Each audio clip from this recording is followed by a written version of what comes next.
Hello, hello Teja. Let me pop out the chat.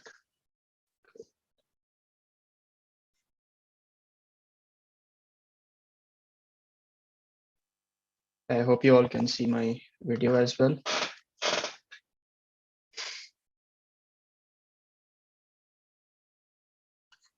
Okay, so today we are going to cover a few of these topics. Let me quickly go over them. Yes. So I do have the notes written with me, I guess. Which are the questions? So basically, we are going to go with a few of the array interview questions.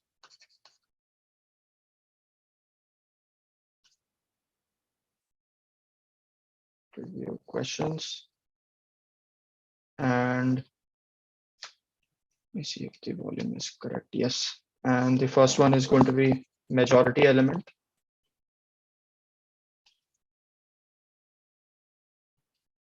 Second one is going to be basically we'll be given 3 numbers and we have to sort them. Third one is going to be, okay, so it's a max profit. We have to obtain max profit. And it's a buy and sell stock kind of a problem. Okay, it's a buying and sell stock, buy and sell stock any number of times. Okay.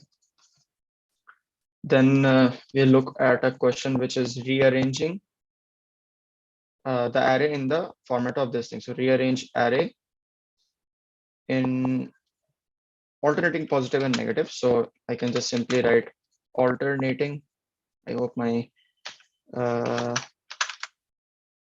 yes, this is working fine. Okay, alternating positive. Maybe I can just simply write positive symbol here. So positive and negative. And then we'll have another one with, so a number will be given and you have to check whether the number has even count of divisors or odd count. And in this itself, there will be a sub problem, which is nothing but the primality test. Primality test. This is it. So I guess I'll just wait for 2 to 3 minutes and then we can begin. Yes. Let me check.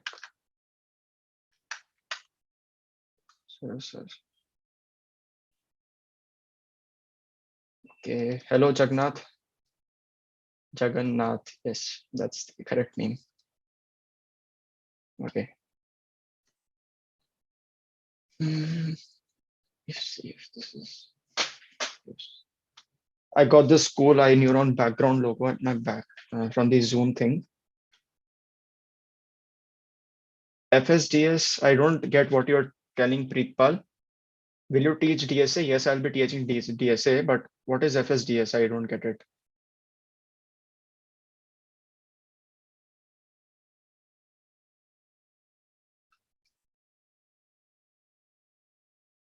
Preetpal, can you tell me what is FSDS? You mentioned about something which is, yeah, maybe I can just simply write it. So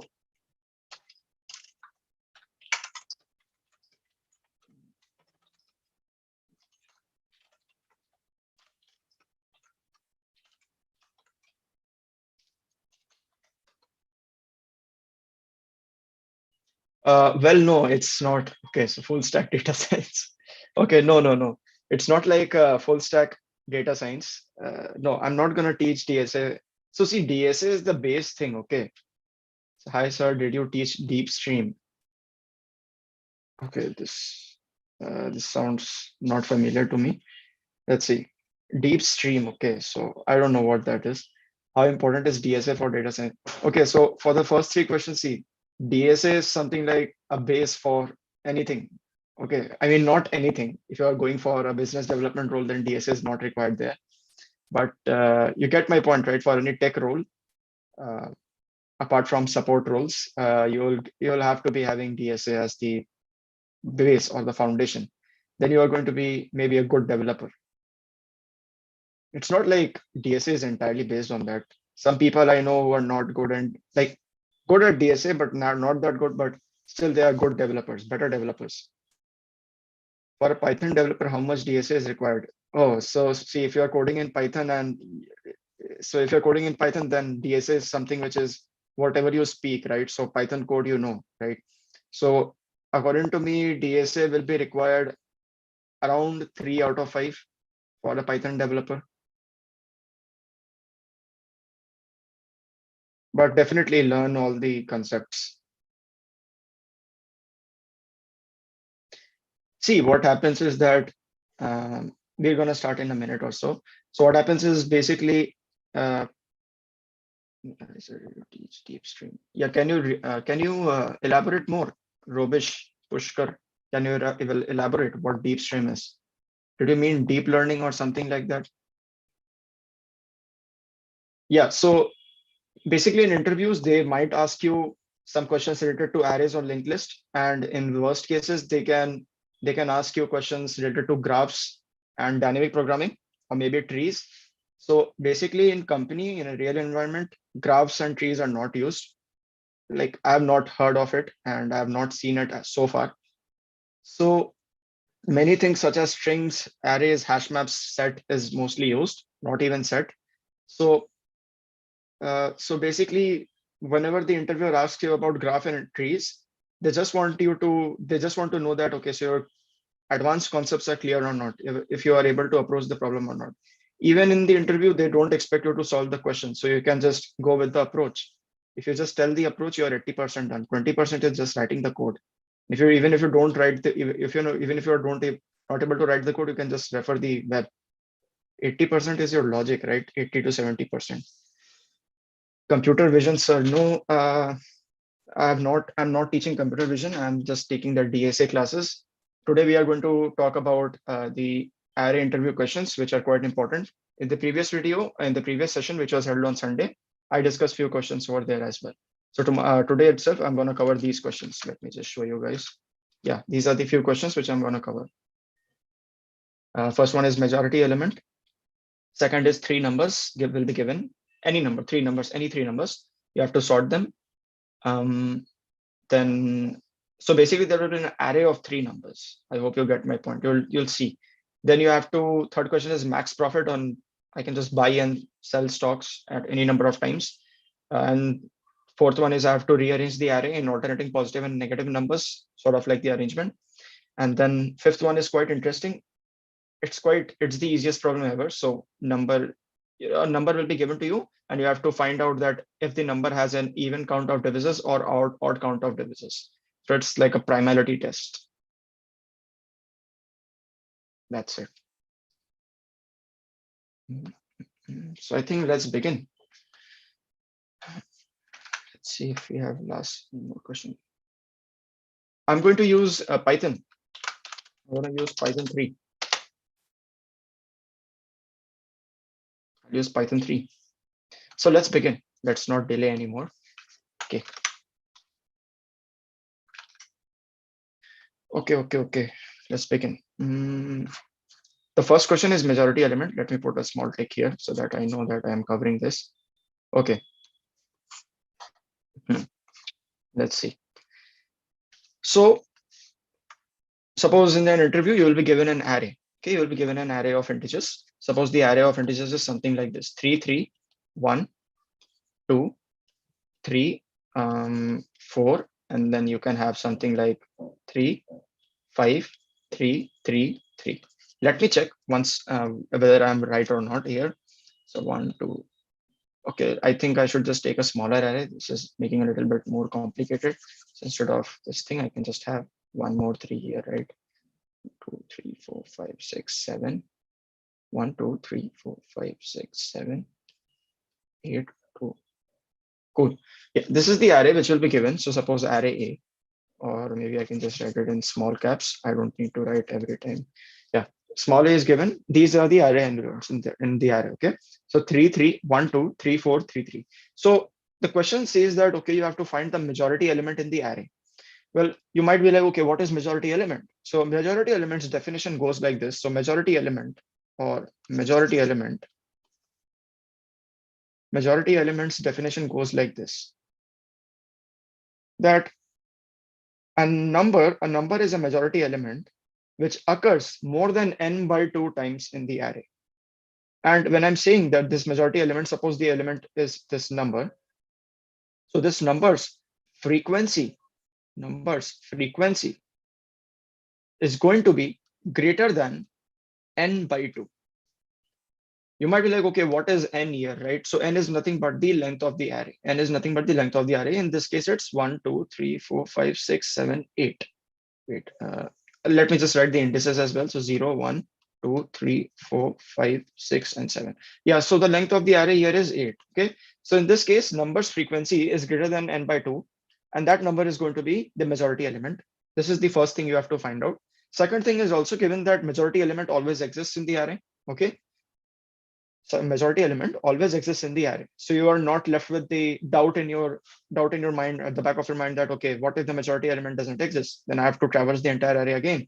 I mean, you have to do something else. But there is this guarantee that, okay, majority element definitely exists, which means there's one number whose frequency is greater than n by 2. Okay, that's one point. Now, here's the thing. In this array, what can be the majority element? Well, my answer here, well, you might have figured it out already. The majority element will be nothing but 3. Why am I saying that? Let's see. So what is the frequency of 3 here? 3's frequency is 1, 2, 1, 2. Okay, I guess I'll just do that. 1, 2, 3, 4, 5. So 3's frequency is 5. Is 5 greater than n by 2? Let's see. So I can just simply write 5 is greater than n is nothing but 8. 8 by 2 is 4. So I can say that 5 is greater than 4. Okay, so in this case, the majority element is 3. If you pick majority element as 1, well, its frequency is only 1. If you pick majority element as 2, its frequency is only 1. If you picked 4, its frequency is again 1. So in this case, I can see 3 is occurring more than once. I mean, more than n by 2 times. I hope you get my point. So how we will approach this problem? Okay, how we will approach this problem? Okay. Yes. So the first solution which comes to our mind, even came to my mind, is that I'm going to create a map of the numbers. Okay, map or a hash map of it. So on a general basis, when we talk about a hash map, we are talking about a key and a value pair. Okay, so what I'm going to do is I'm going to create a hash map. So suppose I named it as map, and I'm going to have the key as the number and the value as its frequency. So in this case, I'm going to have 1 is occurring 1 times, 2 is occurring, I guess, 1 times, 4 is occurring 1 times, and I guess 3 is occurring 5 times. So in this case, once I've created the map, right, I'm going to traverse the map again. So I'm just going to traverse map. And as soon as I find a value, so find a value, this is a tick mark. So find a value. Okay, find a value. When I'm talking about value, I'm talking about this second entity, right? So find a value which is actually greater than n by 2. And once you find that, you are left with the answer. You just got your answer here. You're done with the code. So your majority element will be that key which had this value greater than n by 2. Okay, so let's try to execute this. Okay, I'm gonna go ahead and write the function quickly. So define majority. Okay, let me just increase this thing. Yes, majority element, and suppose it's going to take an array here as an argument and the length of the array as well. Now I'm going to create a map here. That's it. So this is nothing but a dictionary in Python. Okay, Python dictionary. Great. What I'm going to do is I'm going to loop in the array once. So for I in range n, I hope that makes sense. Once I've done this, what I'll do is I'll check that, okay, so if my array of I, so maybe I can just write it in this way, number is equal to array of I, and if number not in map, in that case, I'll push in the number, or not really push, but place the number in the map, and I'll have the value initialized as 1. Okay, else What does this mean is that, okay, that number previously existed. So I just need to increment that number's frequency or indirectly its value. That's what I'm doing here. Okay. Now that this has been done, I'll initialize one variable called majority element. So suppose it can be as simple as answer. So answer is 0 as of now. Okay, answer is 0 as of now. So now I'm going to loop in the map here, which I've created, which is nothing but the Python dictionary. So how do I do that? There are several ways and you can get creative with that. But one of my favorite ways is key comma value in map dot values. That's one of my favorite ways. So for key comma value in map dot values, this is similar to dot sort of like the enumerate. In enumerate, what happens in array is that you iterate with the array element and you have the index as well. Okay. And up here itself, again, it's sort of similar to that. You have the key and its value as well. Okay. But enumerate and iterating in this way is not same. I'm just saying the comparison. Okay. So for key comma value and map dot values, let's see what we can do. So if value is greater than n by 2, okay, is if value is greater than n by 2, I know for a fact that this is the only answer I have in the array, because it's already mentioned that the majority element always exists. So in that case, answer is equal to key. So why am I taking it as key and not value? Because I know for a fact key is the number in the array. And once I've done this, should I just leave it in this way and return answer to the function? No, I should break from here, because suppose I find the suppose, okay, so let me just do it in this way, explain it in this way. So yeah, suppose in the map, okay, in the map, there were 10 to the power 5 elements. Okay, in the map, there were 10 to the power 5 keys, 10 to the power 5 key and value pairs, and only one is the majority element. So suppose the number 5 is here and it has some value, suppose v1, and then so on. 6 is there, and then suppose it has value v2. Suppose 11 is there and it has value v3, and then so on till a lot of numbers is there, and approximately 10 to the power 5 numbers is there. And I find out that this v1 value is greater than n by 2. So it's better, right, that I just break from here, because even if I don't break, well, my answer will still be 5, right? But it's better that I break out, so that I know for a fact in the best case, I can just get done with this iterating part in the dictionary in big O of one time, right? So that's why I'm breaking it from here. And then once I break, once I have gone out from this for loop, I'm just going to return the answer. What if the interviewer says that, okay, so basically in the suppose there's an edge case that the majority element may or not exist. Okay, the majority element may not exist. Then what you can do in that case is you can just initialize the answer with -1. So what that will do is that, okay, so if this condition never gets satisfied, your answer will always be -1, right? In that case, -1 will be returned, which you can discuss with the interviewer that, okay, so if -1 is returned, then it denotes that the majority element never existed in the array. And that's it. So let's discuss about the time and space complexity here. The time complexity here will be nothing but big O of n plus big O of n. And why am I saying is that is because suppose suppose I had an array something like this, right? And the majority element never existed. So 1, 2, 3, 4, 5, and 6. Okay. So I'm going to loop in the array once. So that's big O of n.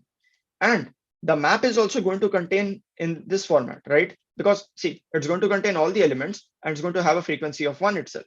So in the map also, I will go big O of n time. So big O of n plus n. So this is big O of 2n. And we know for a fact this 2 is a constant. So sort of like big O of kn, I can represent this. I can ignore this k. So it's kind of like big O of n time complexity. Time complexity is big O of n. Okay, let's talk about the space complexity here. So what can be the space complexity here? So again, in the worst case, when all the elements are unique in the array, right? Then in that case, my space complexity, when all elements are unique in the array, then my hash map or my map is going to store all of those elements, right? All of those elements. And how many elements are there? N elements. Hence, I'm writing space is nothing but big O of n. So the time and space complexity both is big O of n. Okay. this sounds very interesting, right? Like it's okay as of now. But what if the interviewer asks you to upgrade your answer, which means in other ways you have to optimize your solution. Now you might be like, okay, so how should I optimize, in terms of time or in terms of space?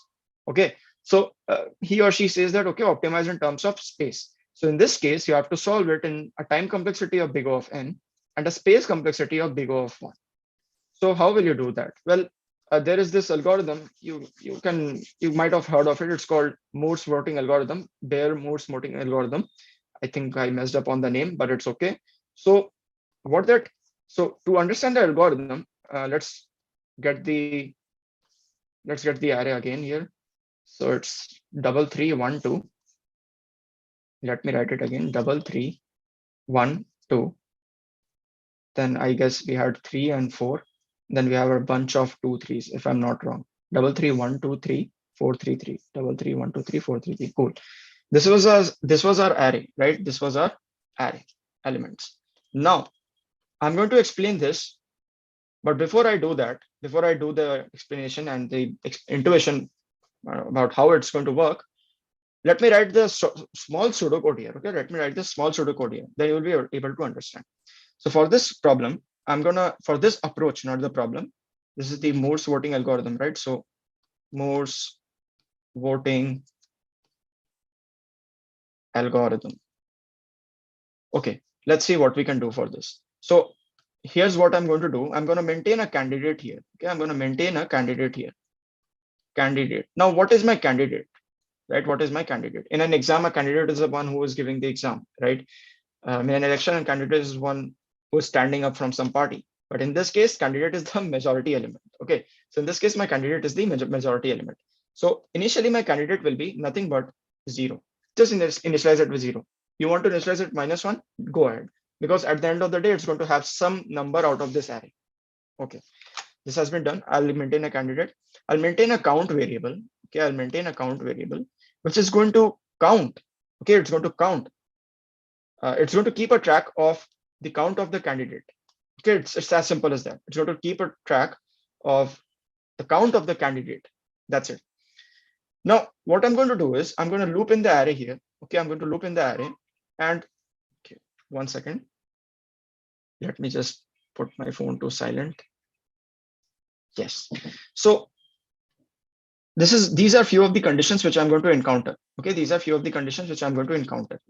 So let me just write it quickly. So I'm going to loop in the array, and if my count variable is 0, okay, if my count variable is 0, my candidate will be initialized to my current element, which is a of I. My current element, which is a of I. Okay, now that this has been done, I'll increase my count variable by 1. So I can do it in 2 ways. I can just write count plus equal to 1. That will also do. Or I can just simply write it in this way. Count equals 1. Because I know for a fact it's 0 as of now. So I've just initialized it with 1. Else if, so in Python we write elif, right? Else if, what I'm going to do is I'm going to check that, okay, so if my candidate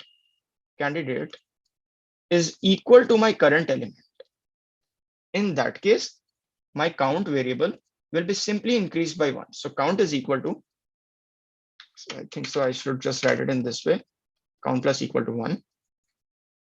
Else, this means that, okay, candidate is not equal to the current element, so I can decrease my count.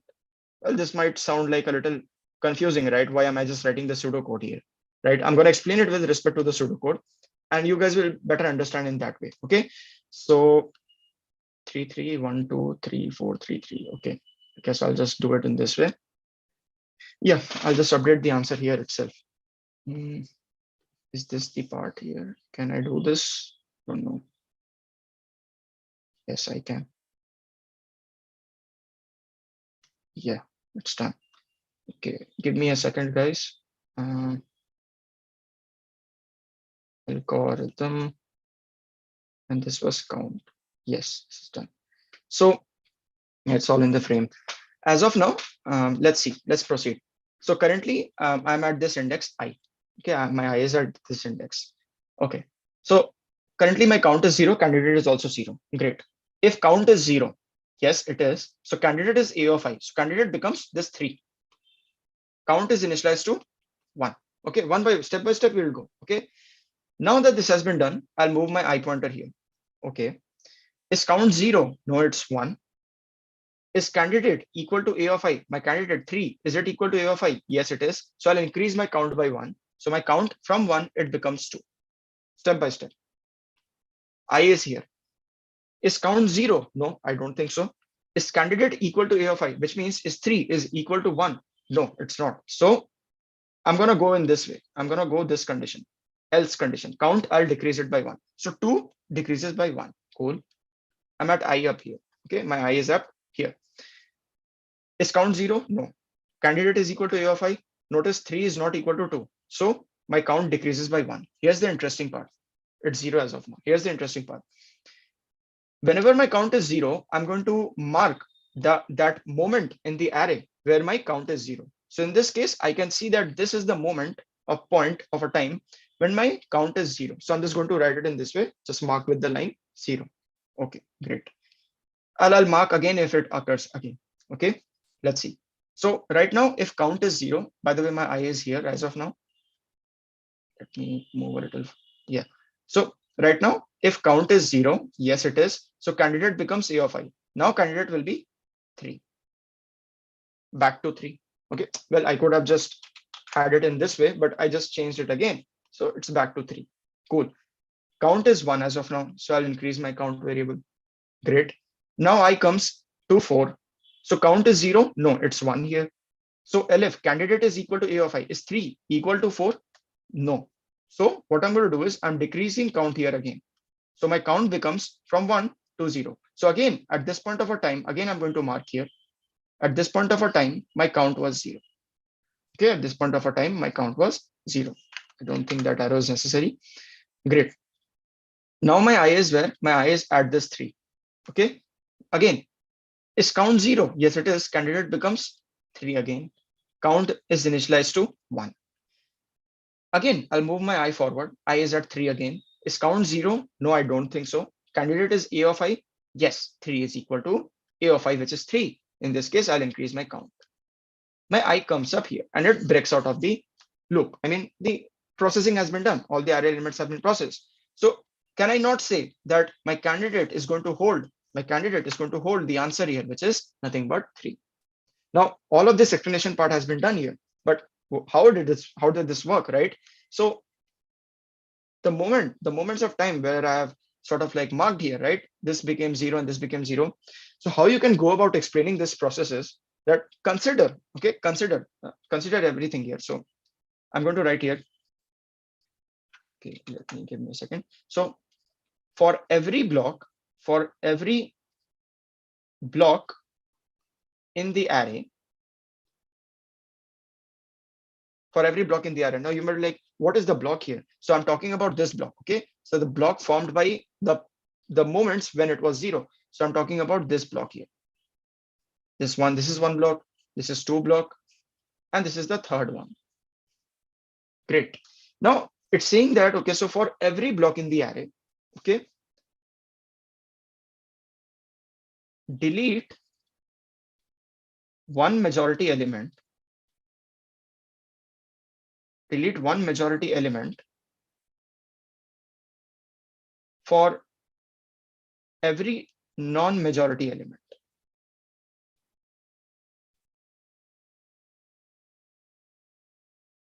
For every non-majority element. So in this case, what it's saying is, in simple terms, that suppose X is my majority element and Y is my non-majority element. Non-majority element. I think the video might block. Face video might block here. So I can just write it here itself. Yes. So suppose X is my majority element. So ME, and Y is some element which is not a majority element. So non-majority element. Okay. So it's saying that, notice carefully, for every block in the array, okay, that's my block here. Suppose this is my block. Okay, this is my block here. So for every block in the array, delete one majority element for every non-majority element. So I'm going to delete this majority element X only if and only if there exists non-majority element. So in this case, if I delete Y, which means if I get rid of Y, then I'm going to get rid of X here. So that's what I'm going to do in the block. And whatever number I'm left with, That will be my answer. So in this case, I found out that, okay, majority element was 3. But how do I prove that? Okay, how does this code work? So what you can do is just draw a simple diagram like this in this format. And then for every non-majority element, so notice carefully, let me check the comments here. Yeah, you have a good question. You have a good question, Preetpal. Can't we use collection module to get the count and print the key with value greater than n/2? I'll get back to it. I'll get back to it. I'll get back to it. Yeah. So up here, again, I can say that, notice carefully, I'm going to delete one of those elements one by one. So 1 is a non-majority element. I get rid of it. For that, I get rid of a majority element. 2 is a non-majority element. I get rid of it. For that, I get rid of the majority element. Great. This block is empty as of now. Up here as well, non-majority element 4 deleted. Again, I'm saying again, non-majority element 4 deleted. 3 is the majority element. I'll delete. Up here, now you can see that to get rid of this entire block, so suppose all of these blocks were empty here, right? Just to make this block empty, I'll have to have a non-majority element here, right? Suppose 10, but there is nothing here, right? There's nothing here. So in this case, I cannot delete anything. So whenever I find a block where I cannot delete anything, whatever that block's value is, or however numbers are there, that is going to contain my majority element. And how is this possible here? Well, it's possible because of the fact that the number is occurring more than n/2 times. It's possible because of this only. Okay, so that's it. That's how you can sort of go about explaining the code. Well, for your question, whatever you were asking here, can't we use collection module to get the count and print the key with value greater than n/2? Cool, cool, cool. That's a good question. Okay, so what will happen is, suppose you are quite smart enough, so you go about doing this, right? So from collections, I guess so. I believe so. You are talking about counter there, right? I guess you're talking about counter. In collections, we have humorous things, right? In collections, we have default dictionary, we have counter. So I think you're talking about counter, right? Because so from collections import counter, alternative solution can be as simple as this. So I'm just going to write it in multi-line comments, sorry. So it's going to look like this. So my counter variable can be as simple as C, and it's going to be counter, and whatever my array is there, array. And then from this itself, I'm going to have the max value here, right? So my max value can be as simple as max value is going to be, I believe so, it was max of key dot values, right? This is how you can get the max value. Alternatively, you can just loop in this, thing. Okay, you can just loop in the counter. Again, you can just do the loop with this thing for key value in c dot values, I believe so. And then you can just get the answer here, right? I hope you get my point. You can just do in this way. So if value is greater than n/2, and there's just simply return. That's I think that's what you're talking about, Preetpal, if I'm not wrong. So see, what's the problem with this is that, okay, so in an interview, you can propose this solution, not a matter of not a problem, but mostly interviewers don't allow us to import stuffs. Okay, and mostly they won't allow you to use this thing. Okay, so if it's a data science interview, it might be fine enough, but mostly in a software development engineering role, or even in a data science role, I'm not sure about it because I'm not given data science roles interview, but still you get my point, right? So even if you in an interview use arr.sort, right, that will be also a bit of a problem. So you have to implement your own quicksort function. Okay, so you can definitely, this solution is correct that you can use the collections, but the problem is that this will not be allowed. That's it.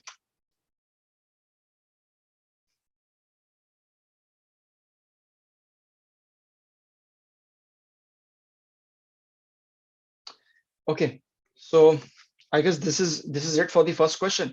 Let's move on to the second one. I guess I didn't write the code for it, so it will look something like this. Majority element.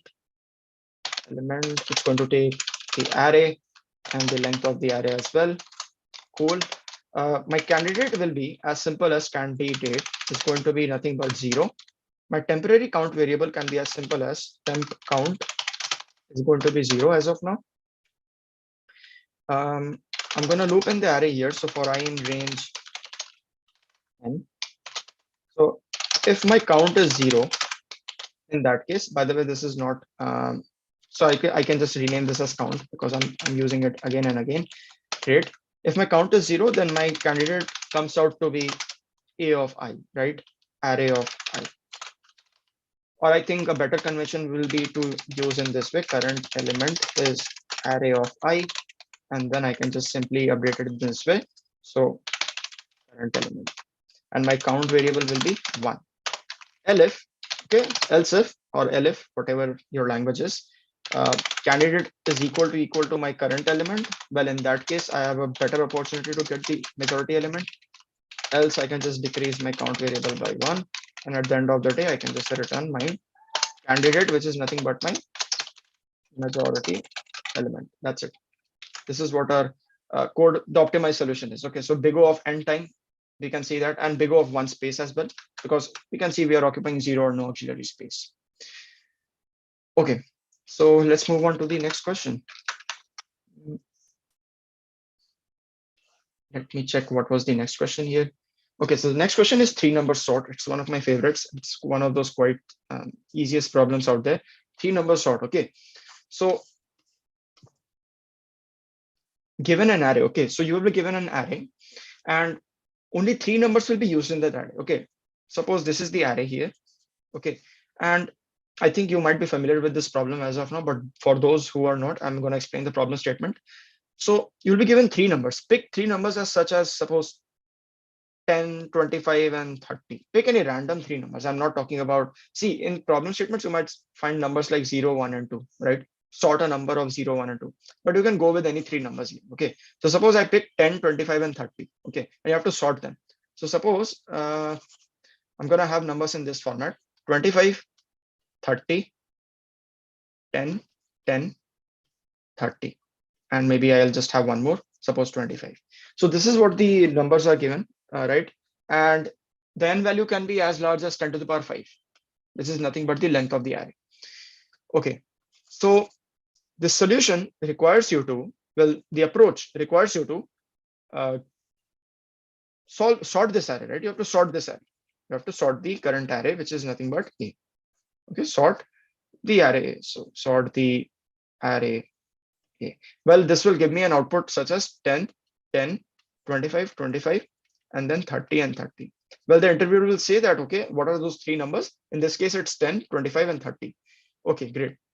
So we have to sort this. Now you might be like, okay, we can use that inbuilt sorting function, or we can use quick sort, which on an average takes big O of n log n, and this is completely fine, right? Because even if it's 10 to the power 5, at the end of the day, n log n will turn out to be 5 into 10 to the power 5, which is quite good. See, log of 10 to the power 5, I believe so it's going to be 5. Okay, so that's why time complexity will turn out to be 5 into 10 to the power 5. But here's the thing, that you have to solve this in a big O of n time. Okay, you have to solve this in a big O of n time. But this is quite possible because you know the numbers beforehand, and you can use something called count sort. You can use something called count sort. Okay, my bad. So this is nothing but sort. You can use something called count sort. So what does count sort says? It's something similar to what a map holds. Okay, in this case, in map, you don't know the key and values, but in this case, you know the keys beforehand and not the values. So here's what you can do. You know the numbers 10, 25, and 30. So you can just create variable like var1, which is going to hold 10. So var 10, suppose var 25, and suppose var 30. This is, by the way, this is the worst way you can name the variable, so don't go ahead with this. So var 10, var 25, var 30. This is going to store the frequency of this. I'm going to loop in the array A once, and I'll have all those frequency here. So var 10 is going to be 2, var 25 is again 2, var 30 is again 2. I hope so that's correct. Yes, that's correct. So once you have these count here, once you have these counts here, that's where the function name, that's where the approach comes from, like count sort. You have to count and then sort it. So how do you sort it? In this array itself, place the variable 10's values first, place the variables 25's value first, and then the variable 30's first. That's it. So you have to place 10 2 times first, then 25 2 times first, and then you can go for 30 and 30. So in this way, you have just sorted the array in a big O of n time. What is the space complexity? Again, it's big O of 1. Not an issue at all. Everything is looking good, right? But this is going to require at least 2 traversals. 2 traversals.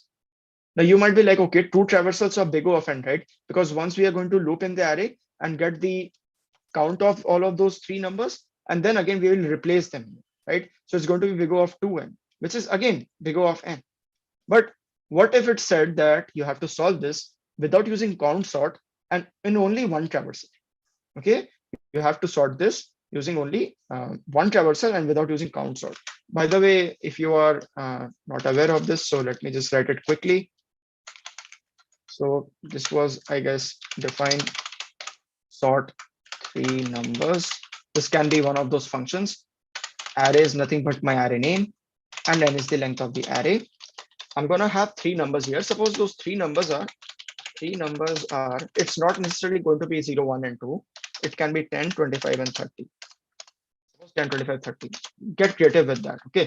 So I'm gonna have three variables which are going to store sort of like the frequency of them. So suppose frequency of 10, right? So frequency 10 is as of now 0. So frequency 25 as of now it's 0. And then at the end, frequency 25, by the way, this will be 30, is as of now 0. So I'm going to loop in the array. So for I in range n, let me just write it quick enough. So see, if array of I is equal to 10, by the way 10, in that case frequency of 10 gets increased by 1. I hope that makes sense. And if array of I is equal to 25, then in that case frequency of 25 gets increased by 1. Then in the other case, else it means that okay, the number is always 30. So frequency of 30 gets increased here. Once I have the count here, I have the count of the frequency here. That's where the name comes from, count sort. You just count them and then sort them. So basically I'm going to loop here. So for I in range n, so here's where the priority thing comes in. Okay, and this is something which is quite logical. So up here you have to have the number of 10 first, right? So you can just write if frequency 10 is greater than equal to 0. I guess it should be greater than 0. Yeah, frequency 10 is greater than 0, then array of I is 10. And then I'm going to decrease my frequency 10 count by 1 here. Elif, again, I'm going to check for frequency 25 because that's what the second, so that's something which will come after 10 here, right? So if it's greater than 0, in that case, array of I is going to be as simple as 25. And then I'm going to decrease my frequency 25 count variable by -1. Else I know for a fact that, okay, so each of frequency 10 and frequency 25 has been exhausted. So I can just initialize array of I with nothing but 30. By the way, you might be like, okay, so why do I need this frequency 30 variable then, right? Because I'm not using it. You can just ignore this. Even you can just ignore this. That's it. You can ignore this frequency 30 because you can just have the first two variables frequency, then you know for a fact the third variable's frequency, right? And minus these two frequencies. So that's it for the code. And then you can just simply return the array here. That's it. I'm just going to quickly save that. Okay, so this is the count sort implementation, big O of n time and big O of one space. But again, what's if it said that, okay, so sort this in big O of n time again and only in one traversal, then how you're going to do that? So there's this algorithm called as Dutch national flag algorithm. And let me explain that to you in a moment. So define sort three numbers. I'm going to take the array and n, and I'm going to pass it as of now. I'll explain that first and then I'll go with it.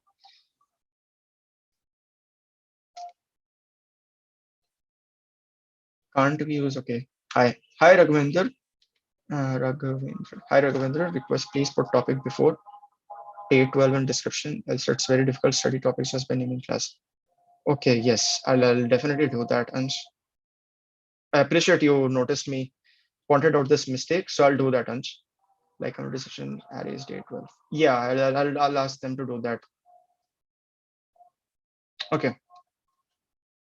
Okay, great. Hi, Nikhil. Well, the explanation has not yet begun for the Dutch national flag. I think you were talking about the previous one. Okay, thanks. So let's begin. So for this one, You just have to imagine it in this way. Okay, so let me just take smaller numbers as of now, because you guys might get confused here. So suppose 1, 2, 0, 0, 1, 2, and 2 was there. Okay, so you have to sort this array, and the numbers in this case is 0, 1, and 2. In the other case, I took 10, 25, and 30. Okay, as of now, I'm taking what? 0, 1, and 2. It doesn't matter as of now, which any three numbers I can take. So I'm going to maintain 3 pointers here. What are those 3 pointers? The 3 pointers are as follows. So I'll have first pointer, as simple as that. What will be the second pointer? Second pointer. What will be the third pointer? Third pointer. Done. Well, it's quite simple, right? Now here's the thing. Where will this first pointer point to? Where will this second pointer point to? And where will this third pointer point to? When I'm not talking about anything specific or a number, I'm talking about a region. Okay, I'm talking about a region. So when the array is sorted, okay, when the array is sorted, it looks something like this, right? 0, 0, 1, 1, and then we have a triplet 2. I mean 2, 3 times. So this first pointer, the first pointer is theoretically or hypothetically pointing to this first region. Okay, this first pointer is hypothetically pointing to this first region, which has zeros. Okay, the second pointer is pointing to the region where I have ones. Okay, I'm not talking about, okay, it's pointing to the number 0 or n minus 1. No, I'm not talking about that as well. I'll get to that in a second. But I'm talking about on a general basis. This third pointer is going to point to nothing but the region where there are 2s. So once I have sorted these first, second, and third in order, first, second, and third, then I know for a fact zeros comes before ones and ones comes before 2s. So I have some zeros followed by some ones followed by some 2s. That's it. So how do I go ahead with the process here? Well, I've explained where the first, second, third, and fourth, third pointer points to. So here's what the process is going to look like. 1 second. I'll try run the code as well. So it's lagging. I don't know for what reasons. Yes, it's okay now. So this is my first pointer. It's going to point 0. Second pointer, it's going to point 0. And my third pointer is going to be at nothing but n minus 1. N minus 1. So let's just get the variable simplified here. So the indexes are 0, 1, 2, 3, 4, 5, and then 6. I hope that makes sense. Let me just drag this down a little bit. Cool. Why is the 0 left out? Yeah. So as of now, I know for a fact my first is pointing here, my second is pointing here, and my third is pointing here. So I'm just going to write it in this way. First, F, S is for second, and T is for third. Okay. So this is T. Okay. So T is at, by the way, 6. Okay. So this is what it's going to look like. In my process, when I'm looping in the array, okay, and when I'm looping in the array, in the process, I'm going to prioritize, okay, I'm going to prioritize basically the region of 1 here. Okay, I'm going to give higher priority to the region of 1 here, which means whenever I encounter a number which is sort of like 1, then I'm going to leave it as it is. I won't do any changes. I'll just move forward. Okay, and what is the variable? What is the pointer which I'm accessing 1 with? It's second, right? For the first one, it's 0, and for the third one, it's 2. So let's see what we can do. So this is what my condition is going to look like. See, if my current number, or I can just simply write number so that you guys can understand quite easily. If my number is equal to 1, if my number is equal to 1, I'm giving higher priority to 1, right? So in that case, I'll just increase my second pointer by 1. So my second pointer gets increased by 1. Second plus equals 1. So second plus equals 1. As a matter of fact, else if my number is equal to what? We can take any one, 2 or 0. Let's take 2. Okay, let's take 2. If it's equal to 2, in that case, I'm going to swap what I'm going to swap.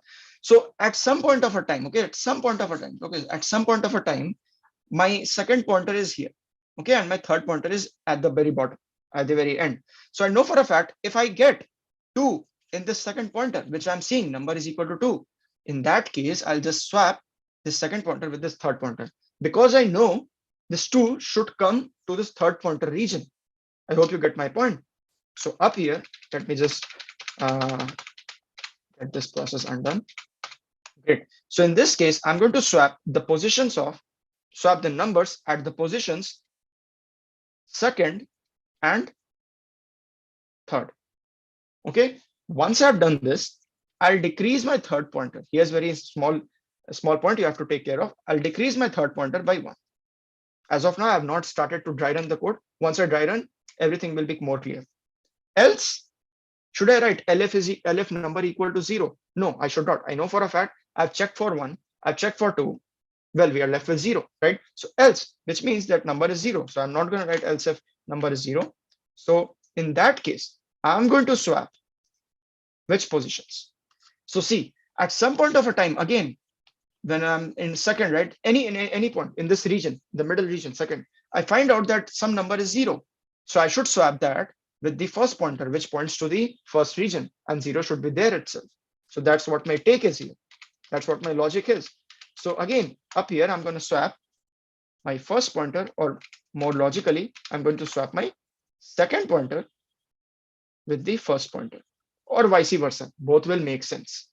I hope you get my point. And once I've done this, I can increase both of them simultaneously. My second will increase by 1, and my first will increase by 1. That's it. And this is the entire approach. Okay, this is the entire approach here. By the way, till when this will continue?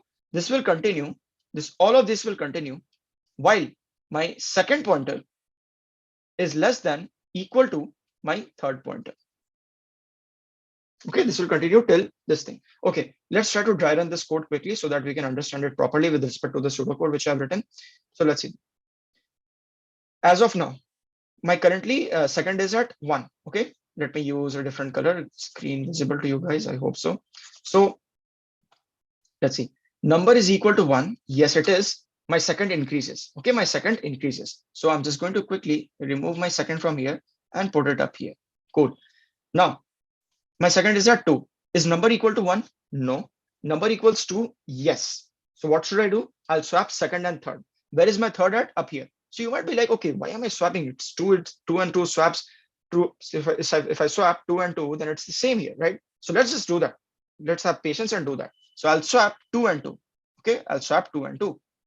And it will be back at again. Okay, so it will be 2 and 2 itself. It's saying decrease third pointer by 1 or decrement it by 1. So my T comes up here. So my third pointer is going to come up here. Okay. Now, again, S is at 2. Okay, current S value is 2. So if number is equal to 2, swap second and third. Again, I'll have to swap second and third. So what is the process going to look like? I'm going to swap this 2 with this 2. So again, I'll get 2 and 2 step by step. Again, it's saying decrease this third variable by 1 or third pointer by 1 or decrement it. So I'm just going to do that. See, here's the point where it's actually working. See, at this point of a time, I see this 2 should be in this region, in this third region, right? This third region. So this third region is as of now having what? 1, which is something we don't want. So I'll just swap this 2 with 1. And hence you can see here that the second is going to get 1, which is something we desire because second is pointing to the first number and third is going to get 2. So in this case, I'll just quickly swap 1 and 2. So 1 will come up here and 2 will come up here. Cool. Now, again, notice carefully. It's saying third minus is equal to 1, which means, okay, I'll decrement third pointer by 1. Cool. I'll just do that. My third pointer comes up here. Now, where is my current variable at? Second, it's at 1. So if it's at 1, then what should I do? I'll just simply increase my second by 1. So in this case, I'll just increase my second pointer by 1. This looks good so far. Am I done with the process? No. It's saying second less than equal to third. As of now, it's 2 less than equal to 3. Yes. Should I continue? Yes. Second, is number equal to 1? No. Number is equal to 2? No. So we are left with this case. So we are covering each and every case. We covered this one. We covered 2. Now we are covering this 0th case, the last one.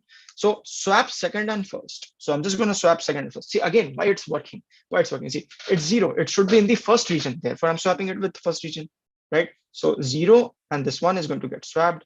And this is going to look something like this, 0 and 1. Now, again, I'm going to move both my second and first pointer here, both my second and first pointer. So in this case, I'll move my second pointer here. So it's on the same line as third pointer, and I'll move my first pointer here. Slowly move my first pointer up here. My first is up here.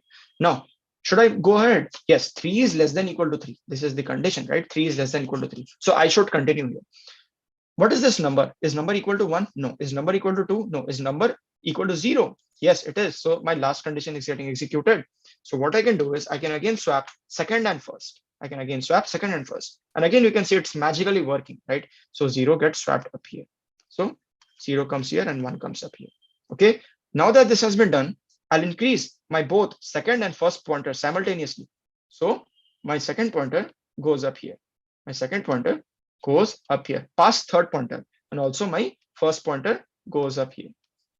Now, should this continue? Let's see. Is 4 less than equal to 3? Well, you can easily say that my answer is no. So in this case, in this whole process, did we not just sort this entire array 0, 0, 1, 1, 2, 2, 2?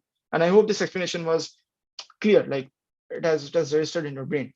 Even after this explanation, you have to just go ahead and repeat this video and then try to figure it out on your own. You have to just write it on your copy. Like I use this small thing here. If you can see, I'll just try it on several codes and try to see if it's working or not. So you can just do that. Okay, it will increase your awareness of the problem statement. So that's it for the code. Again, this is only a one traversal and a big O of n approach. Can we make solution more generic, like in terms of n for any value as input? Next question. Okay.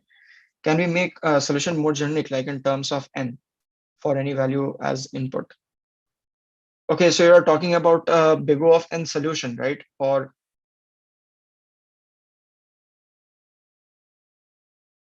can you simplify the question, Ansh? I'm not able to understand or figure it out.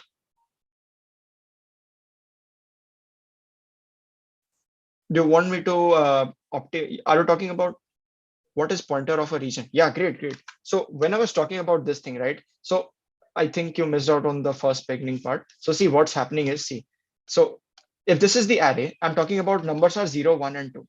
Okay, 0, 1, and 2. So pointer of a region is just a theoretical concept. Okay, it's not like something which exists. So in this array, when the numbers will be sorted, suppose some zeros are there, right? And then some ones are there, dot 1, and then we have some twos. So dot 2s. So this 0 is the first region.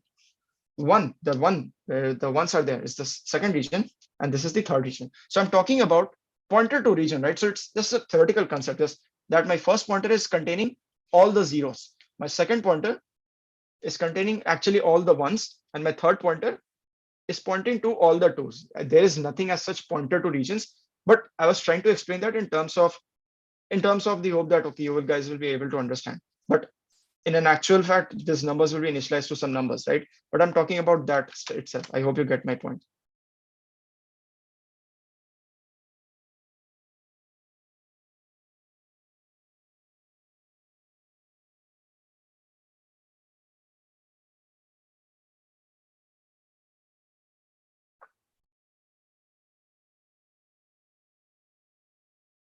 I hope I'm clear with you, Ansh. If I'm not clear, you can again tell me it's not clear, then I'll try to explain it again. Not an issue at my end. So sort three numbers, right? So that's what you're going to do is first, second, and then third are a few of the variables. I'm going to initialize them with 0, 0, and -1. Okay, great.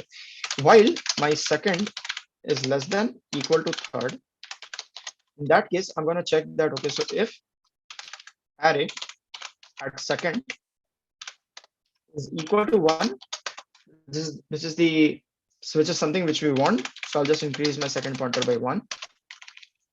And if my array at suppose the second location is nothing but 0. In the pseudocode I explained it with 2. Let's explain here with 0. So in this case, I'm just going to swap here. So what is the swapping process going to look like? Well, it's Python, so that's the beauty of it. You can just swap it in one line. So I believe so this should be first. My bad. It should be first. Oops. First, and then we'll have array and then second. Great. I'll increase both of them simultaneously by 1. And then up here, it means that the number is 2 here, right? So the number is 2. In that case, I'll have to swap. I'll have to swap the second with the third. Okay, so second with the third pointer. So this should be third here. So this is going to be third. And this is going to be second. Cool. And now that this has been done, I'll decrease my third pointer here. That's it. And after this, I can just return my array. So this is also a big O of an approach, and it takes a big O of one time. Okay, perfect. Even if it's not perfect, just tell me again, I'll explain that. It's just a theoretical concept which I was trying to explain, that so first pointer is going to point to the region of zeros, right? And then second pointer is going to point to the region of ones, so where the ones are located. The third pointer is going to point to the region of twos, where the twos are located. Okay. Okay, great. So I hope so this question is clear. Let's move on to the next question. Let's see if I have still track of all the questions here. Yeah, I do. Okay, third one is max profit, buy and sell stocks any number of times. Let me just put a small green tick here. Okay, this is one of my favorite problems. So max profit, buy and sell stock any number of times. So suppose you live in a parallel universe where you know the future predicted price of stocks. Okay, you live in a parallel universe and you know the future predicted prices of the stock. Okay, so in that case, suppose the prices of the stock are as follows. The prices of the stock are as follows. So prices of stock. Suppose I'm gonna pick the stock Deepak Nitrate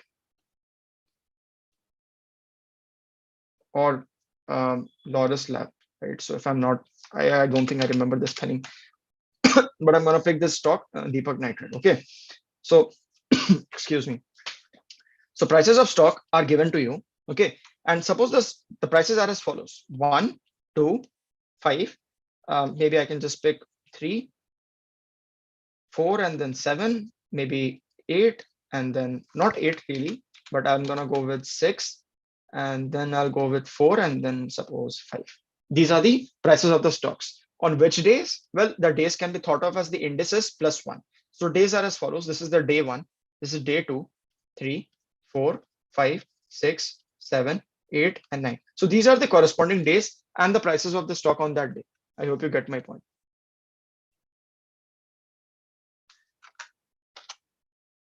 Okay, so these are the oops, my bad. These are the days numbers and the prices of the stock as well. So on suppose day 4, price of stock is 3. Day 8, price of stock is 4. Day 6, price of stock is 7. I hope you're clear with this. So it's saying that you can buy and sell the stock any number of times. The stock is Deepak Nitrate. It's quite a good stock for the long run. So you can buy and sell the stock any number of times. But the thing is that before you buy another stock, you have to sell the previous one. So what do I mean by that? Suppose this is your portfolio. So in this case, suppose you have one stock of Deepak Nitrate. One share, not stock, but one share of Deepak Nitrate, suppose. Okay. And you want to buy another share, one more share. So to buy this, you have to first sell this. So it means that, okay, if I'm buying a new stock as of now, so I'm going to sell the previous one if I have any. Okay, so this is what it says. And you can buy and sell any number of times and you have to derive the maximum profit. So suppose this is what I'm going to write here. Just take a closer look at this. So this is what my smart move is. This is what my smart move is. Smart move. So what is my smart move? I'm saying that I'm going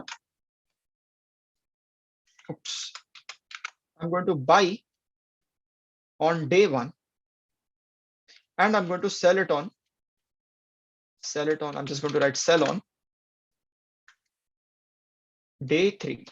Okay, I'm going to buy on day 1 and sell on day 3. Okay, next I'm going to buy on day 4 and I'm going to sell on nothing but day 6. Okay, I'm going to sell it on day 6. Now that this has been done, let's see what we can do. I'm going to again buy on day 8 and then sell it on day 9.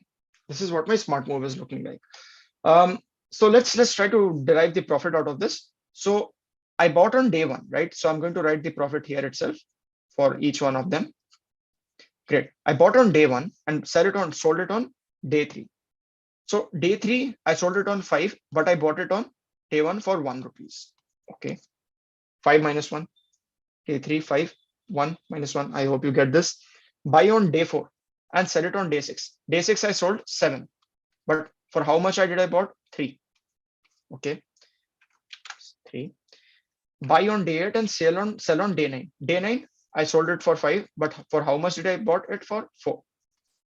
Let's try to analyze the profits here. 5 minus 1 is 4. 7 minus 3 is 4. 5 minus 1 is 1.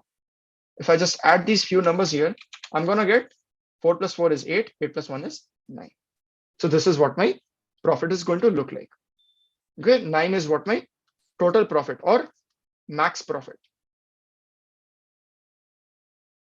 Max profit. And this is what the answer is required here.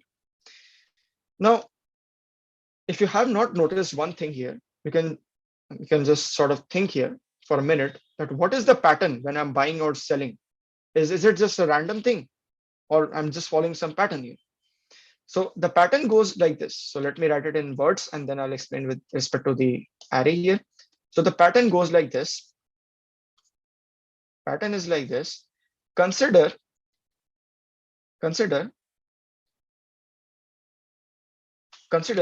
an increasing sequence. Consider an increasing sequence. Done. Consider an increasing sequence, which means consider an ascending sequence, right, in which the numbers are in ascending order. So in that sequence, only numbers are in ascending order, right? And no number is in the descending order, like there's no descending order format. So consider an increasing sequence and simply buy on the starting number or starting number can be more thought of as the starting number of that sequence and sell on the ending number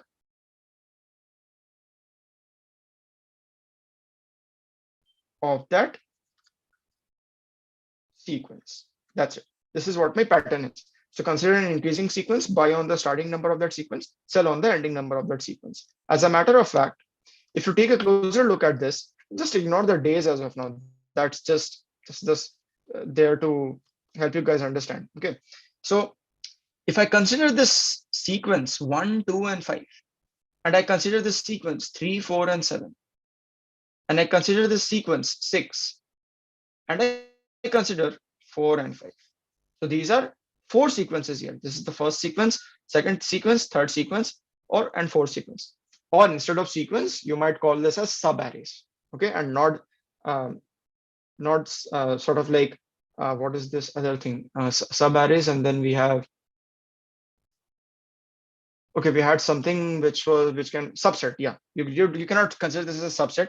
Definitely, this is a subset, right? 1 to 5 is a subset of the entire array, but consider this as a sub-array. Okay, so as of now, for each and every sequence which I've mentioned, 1, 2, 3, and 4, can we not say that this is an increasing sequence as according to the pattern here? It's considered an increasing sequence. Okay, now that I've considered the increasing sequence, it's saying buying on the starting point or the starting number of that sequence and sell on the ending point or the ending number of that sequence. So did I not just do the exact thing which is mentioned there? So I bought on day 1 and I sold on day 3, S3. I bought on day 4, B4, and I sold on day 6. Suppose I bought on day 7 and sold it on day 7 itself. Trading, intraday trading. Great. I bought on day 8, so B8, and I sold it on day 9. That's it. Okay. So Again, this is something which I followed here. You can see here as well. Day 1 bought, day 3 sold. D1 sold S3. Day 4 bought, day 6 sold. D4 bought on day 4, sold on day 6. Day 8 bought, day 9 sold. Bought on day 8 and sold on day 9. Why have I not considered this one? So it's sort of like if I buy on same day and sell it on the same day itself, it's going to be no profit here, right? I'm considering that the stock prices are constant bought on that particular day itself. Okay. So in this case, it's no profit. So therefore, I didn't consider that. So therefore, in this case, 5 minus 1 is 4, 7 minus 3 is 4, and 5 minus 4 is 1. So my profit turns out to be 9. And this is something we have seen here as well, that this 9 is equal to this 9. So this is what our approach is going to look like. Consider every increasing sequence, and I'll buy on the starting point of that increasing sequence and sell it on the ending point. But is this not going to be a big O of n squared solution? The brute force can be thought of as a big O of n square, but it can be easily solved in a big O of n time. Okay, so here's the thing. Here's the thing. Notice one thing here. We have to for this question, we have to maintain something called local minima. You have to maintain something called local minima, or in other cases, you can think this as of local minimum value. Now, there are two minimum values in this case. Suppose this is the array, right? Let me just see the array again. 1 2 5 3 4 7. So it's 1 2 5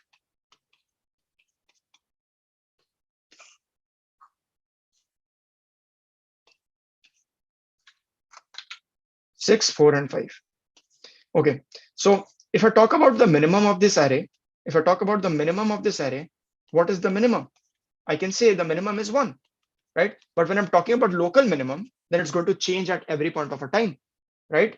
And it's more important to change in every increasing sequence starting point. Let's see why. So in this case, what are the possible local minima values? What are those possible local minima values? Well, they are as follows. Let me tell you.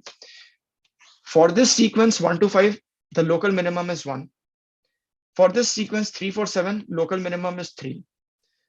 Let me just write it up here itself. So it won't really make sense to write it there. So for 1 to 5, local minimum is 1. For 3 4 7, local minimum is 3. For this sequence, increasing sequence, see, if a number is in itself 1000 or 1 crore, if I just consider number 1 crore, in itself, it is increasing and decreasing both. So I can consider 6 as increasing. So local minimum is 6. What is the local minimum of here? 4. So I have to maintain this local minimum, very important, local minimum or local minimum value.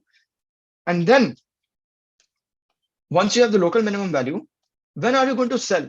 Well, it's quite easy to say that I'm going to sell this on the end point of increasing sequence. It's quite easy to say, right, that I'm going to sell on day 5 or day 7 and then day 5.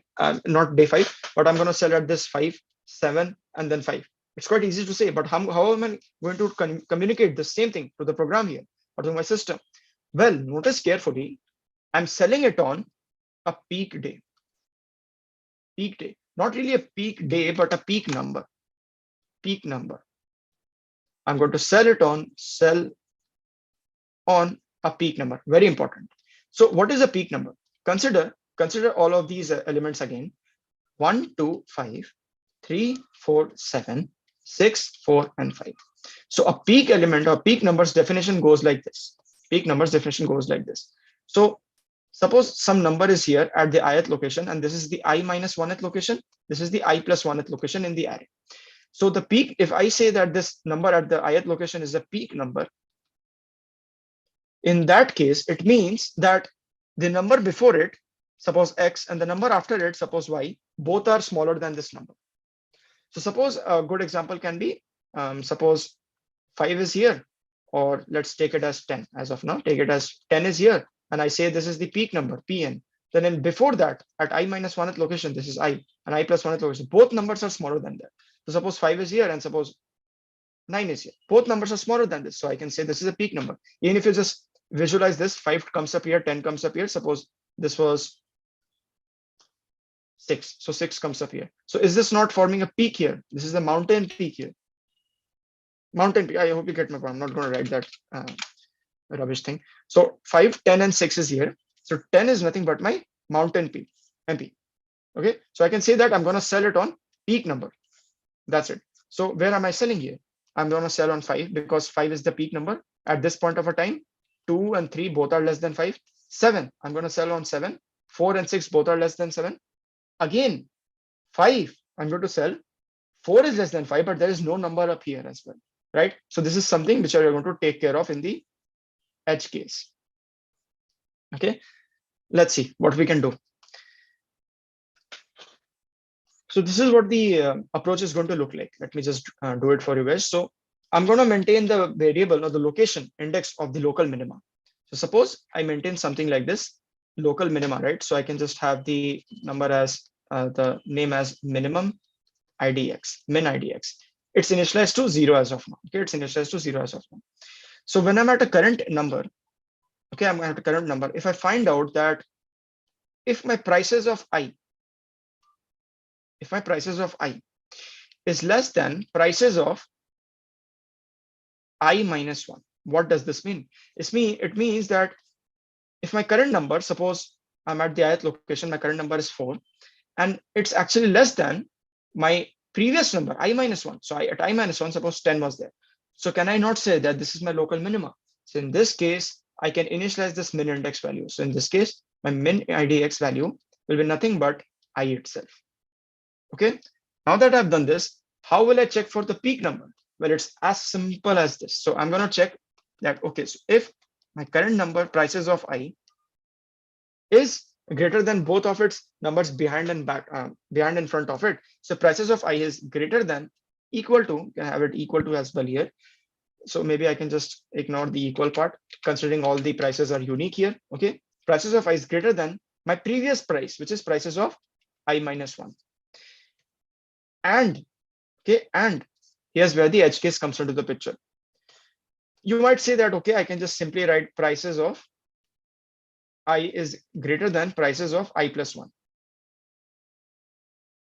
right? Because that's what I'm doing. This is my peak number, right? Prices of I is my peak number, So it's greater than its previous value, and it's greater than its what? Next value as well. So that's why it's my peak number, and I'm going to sell at that point. But is this going to work all the time? No, it's not going to work. Before here, I have to also check that if my I plus 1 is equal to the length of the array n, in that case, or if this works.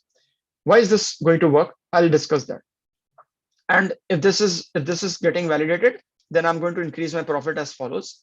Profit plus equal to prices of whatever my current index is, which is the peak value, minus my price at that local minimum index. So min and IDX. That's it. And that's it for the code. And then we can just simply return this profit. So let's try to dry run with respect to the code here. So I believe, so I remember the inputs. So 1, 2, 5, 3, 4, and then 7. And then we had 6, 4, and 5. Yeah, written it quite a number of times, so I remember it. Okay, so let's begin the process. As a matter of fact, these are the indices, right? These are the indices. So where should I begin the indexing from? Should I begin it from 0? Well, the answer is no. Why? See, I'm going to check for the peak value for each and every index. See, if I begin it from 0 itself, I'll have to put one more condition here, right? But I don't want that. I am already putting one condition here, so that will take care of it. So I'm going to begin from index 1 here. Okay, I'm going to begin from index 1 here. So let's see what we can do. Yes. So currently my I is here. As a matter of fact, I'll just get rid of all of these indices. Cool. So currently my I is up here at 2. Is prices of I less than prices of I minus 2? No. By the way, my min IDX is initialized to what? 0 as of now. So is 2 less than its previous value? No. Again, is 2 my peak value? Is 2 greater than its previous value? 1? Yes. And is 2 greater than its next value? 5? No. So I'll move forward. As simple as that. So from when I was at 2. Now my I is at this 5. Okay. Is 5 less than its previous value 2? No. Is 5 greater than its previous value 2? Yes. Is 5 greater than its next value? Yes, it is. So I can just sell here. So profit is going to get executed here. Profit plus equal to, so maybe I can just write a variable called profit here. It was initialized with 0 plus equal to prices of I. Prices of I is what? 5. At I, what is there? 5 is there. So prices of I minus price at minimum index. Minimum index is 0. So at the 0th index, 1 is there. So I can just write 1 here. So as of now, my profit is 4. Okay, we'll move forward here. So my I comes up here. My I comes up here. My I comes up here. I is at 3. Is 3 less than its previous value? Yes, it is. So I'll update my min IDX value. My min IDX value was 0 initially. So maybe I can just write it here itself. And then it's getting updated to this index 3. It's getting updated to this index 3. Great. So again, is 3 my peak value here? No, it's not. So I'll just move forward. Now my IA comes up here. Is 4 less than its previous value? No. I'll move forward. Well, before moving forward, is 4 peak value? No. Great. We'll move forward now. I is at 7. Is 7 less than 4? No. Is 7 the peak value? Correct. So my profit plus equal to prices at I, which is nothing but 7, right? Prices at I, which is nothing but 7. I'm doing nothing new here. I'm just following this algorithm, right? So 7 minus whatever the min index is at 3. So 7 minus 3. So this becomes 4 plus 4, which is 8 as of now. Cool. I'll increase my I here. I'll increase my I here. As a matter of fact, my min index value will increase here or will be updated here. Is 6 less than its previous value? Yes, it is. So I'll update here 3, and now it's initialized to min index value is 6 as of now. Okay, cool. Is 6 my peak value here? No, 6 is not greater than 7, but it's greater than 4, but I don't care. It's not greater than 7 as of now, right? So I'll move forward now. I'm currently at 4 here. I'm currently at 4. So I can just simply write I4. Is 4 less than 6? Yes, I'll update my min index value. My min index will be at 7. Is 4 the peak value? No. So I'll just get rid of this. Here's the matter of point, or the point of a time where this will get executed. I plus 1 equal to n. Let's see why. So as of now, my I is at 5. I is at the very last index 8 and holding a value 5. A of I or prices of I is this prices array. Okay, so prices of I is currently 5. Is 5 less than 4 or the previous value? No. So I won't update minimum index. Is 5 the peak value? Is 5 prices of I greater than previous value 4? 5 greater than 4? Yes. And prices of I greater than prices of I plus 1? No, because I plus 1 never exists here.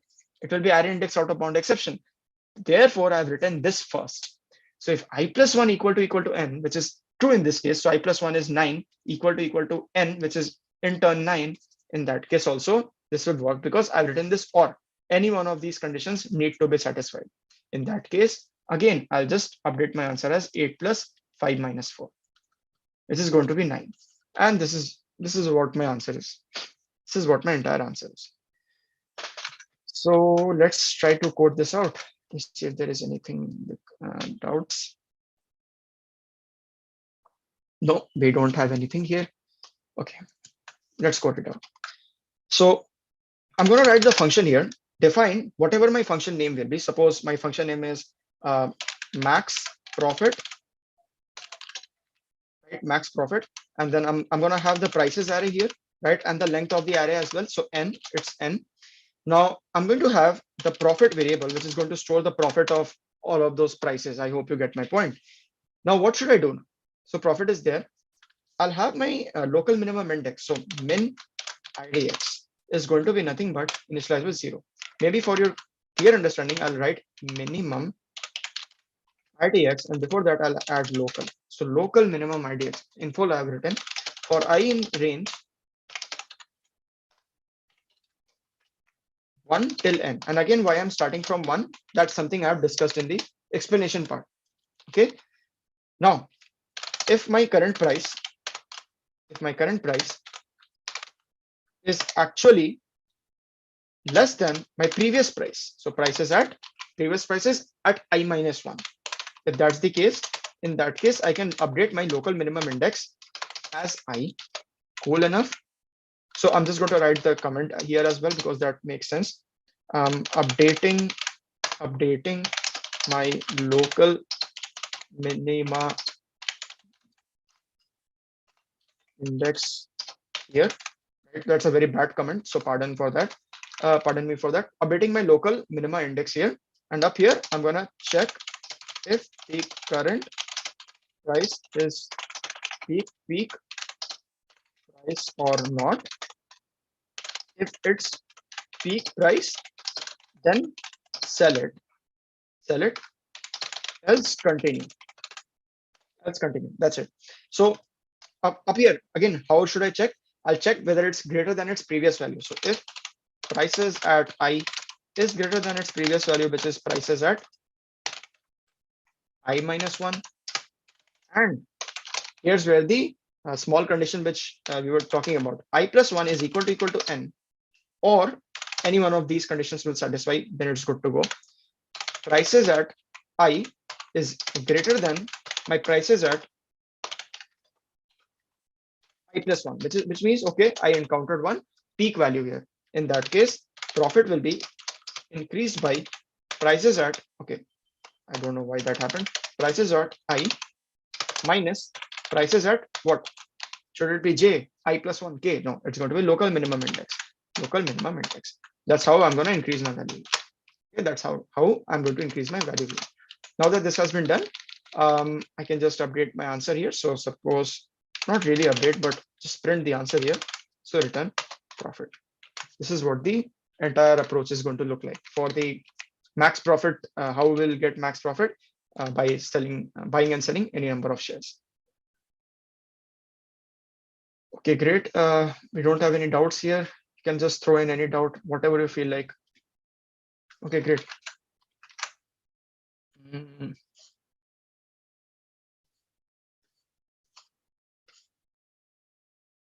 Yes, let's try to move to the next question here. Yeah, I think I didn't. Yeah, rearrange array in alternating positive and negative numbers. Okay, I'm gonna cover all of these today itself. I won't take any lot of time. So I will cover this as well as of now. Rearrange array in alternating positive and negative numbers. So this is something which is quite intuitive, right? So I'm just gonna try to write this up here. Let's see if I can just have some space here. Cool, I have a space up here. So suppose the numbers in the array are as follows: 10, 20, 5, 6, 7, and 8. I guess so. This is 1, 2, 3, 4, 5, 6. Cool. And suppose I have some negative numbers here as well. So minus 20, minus 5, and minus 8. So the question asks that, okay, you have to sort of arrange or rearrange the array in such a format that you have positive and negative numbers in an alternating format. So, excuse me, it means that there will be a positive number followed by negative number, followed by positive number, followed by negative number, and this pattern will continue until the end of the array. This is what my problem statement is. Okay, so how we will do this? Well, the very first approach which comes to my mind is that I'll create one array called positives, and I'll create one array called negatives. Once I've done that, I'll loop in this original array. So this is original array. Oops, my bad. So maybe I can just rename this to array. So I'm going to loop in this array itself. And after I loop in this array, I'll find out all the positive elements with like 10, 6, and 7. So I'll just have them 10, 6, and 7. Great enough. And I'm going to have the negative numbers in the negatives array. So minus 20, we have minus 5, and then minus 8. Correct? Now that this has been done, what I'll do is in the original array itself, I'll replace these values. One by one. Okay, so maybe I can just replace these values one by one. So my original array, array array. Great. So I'll take one element from positive and one element from negative. That's how my approach is going to look like. So maybe I can take 10 first, and then I'll pick minus 20. Then I'll pick 6. Then I'll pick minus 5. Then I'm going to pick 7, and then I'll pick minus 8. So now is this not in that format? This is positive, this is negative, this is positive, this is negative, this is positive, and this is negative. So this is in the format of alternating. So that's what I've written here. Rearrange array in alternating positive and negative. That's what I have achieved here. Okay, that's it. That's it. Now, what is the time and space complexity here? By the way, the time complexity here will be nothing but big O of 3n. And again, this 3 can be ignored, so it's big O of n. Why have I written 3? Because see, I guess it will be 2. I believe so it will be 2. Yeah. So big O of 2n, and 2 is a constant, so I ignore it. Once I traverse the array to get these positive and negatives array filled, and once I have that filled, I'll update my array here, right? So I'll have to loop twice. And how many times I loop? I'm going to loop n times. So big O of 2n. Twice I'm looping 2n. Cool. What is the space complexity here? That's the biggest withdrawal here, or the biggest drawback here. The space complexity here is nothing but big O of n itself. Big O of n itself. Positives and negatives, if I just add both of them, they will be of length what? N itself, right? So even if I'm creating, suppose positives are n by 2 times and negatives are n by 2 times. If I add n by 2 plus n by 2, that comes out to be n itself, right? So that's big O of n. So I'm going to have big O of n space because of the positive and negatives array. Okay, that's it. So let's try to code this out. So I'll just do that quickly. So define rearrange. I'm going to have the array here as well as the length of the array. Great. Let's create a positives array. So positives is an empty array and negatives is an empty array as well.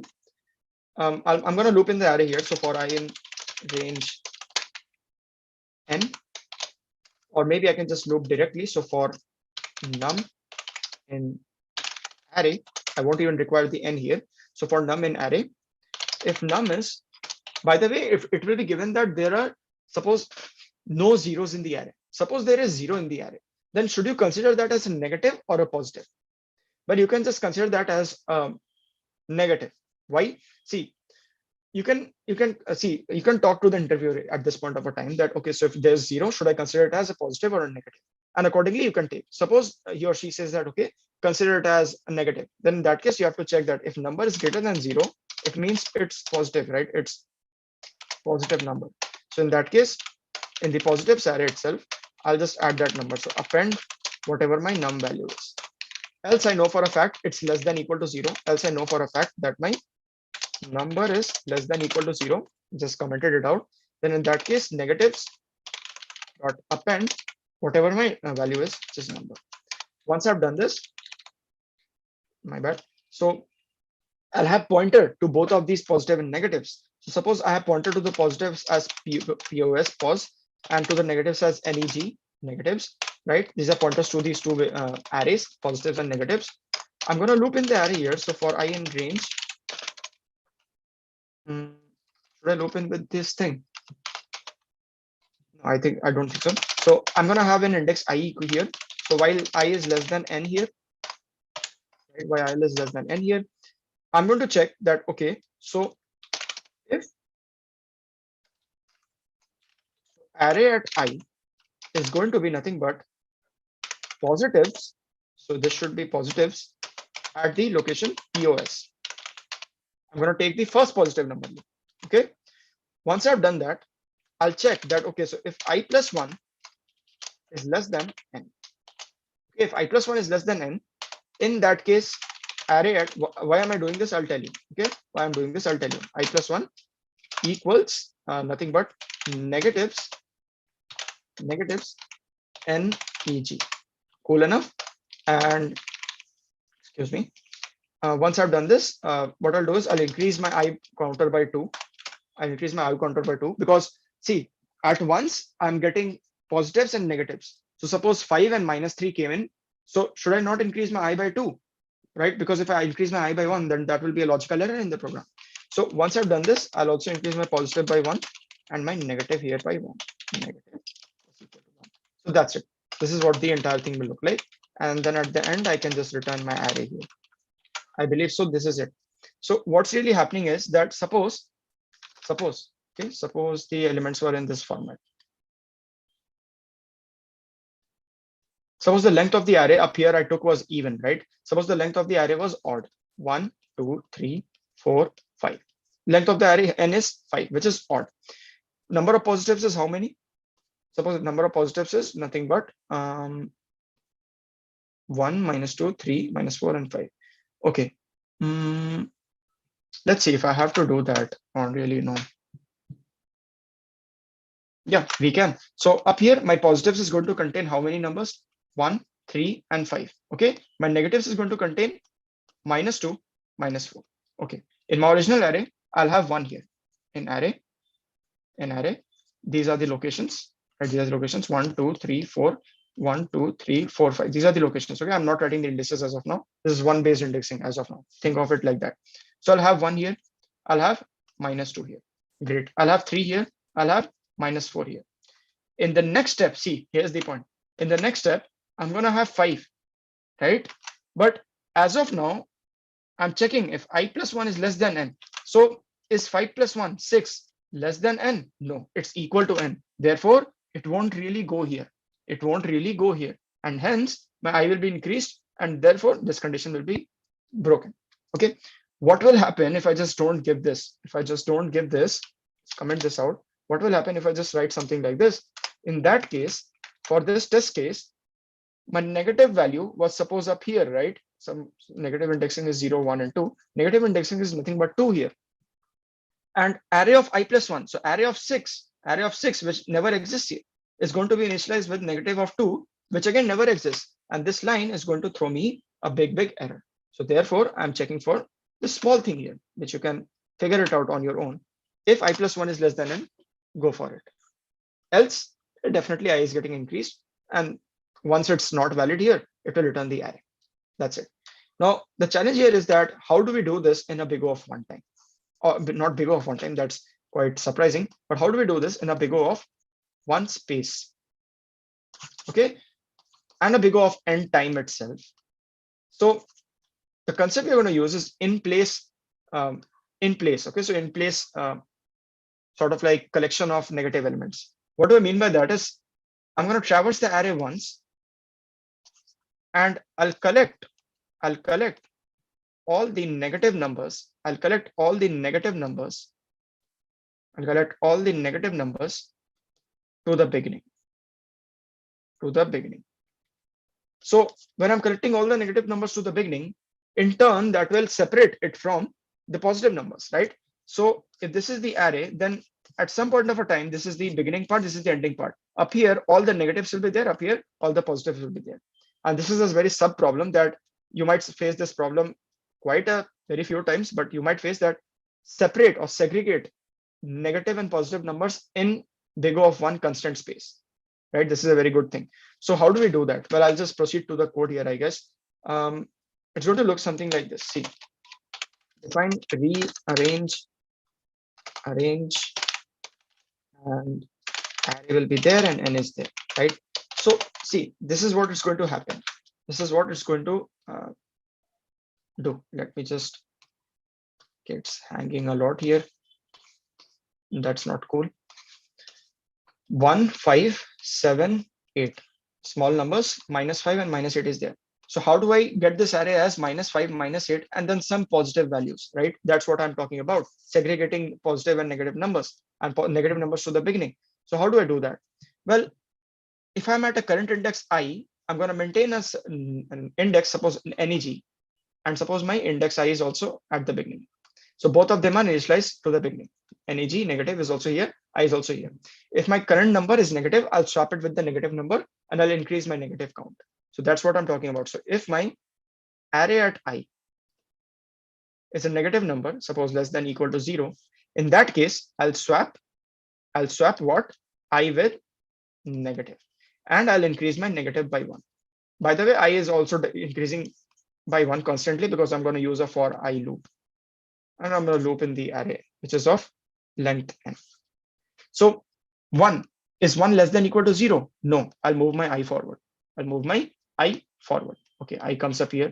Is -5 less than equal to 0? Yes, it is. So I'll swap it with neg, right? So I'm going to swap here. So this becomes -5 and this is 1 here. Now, after swapping, I'll have to also increase my negative count by 1, negative count by 1. So I'm just going to do that. And negative gets increased by 1 or incremented by 1. So negative comes up here as well. Now my I increases. Is I value 7 less than equal to 0? No, I'll move forward. Now again, at I is -8 less than equal to 0? Yes, I'll swap it with negative. So 1 and -8 gets swapped. So -8 comes up here and 1 comes up here. So can I not say at this point of a time that, okay, negative is also going to increase here, but I don't care because as of now, my everything is sorted here. So I've segregated all the negatives to the left side and I've segregated all the positives to the right side.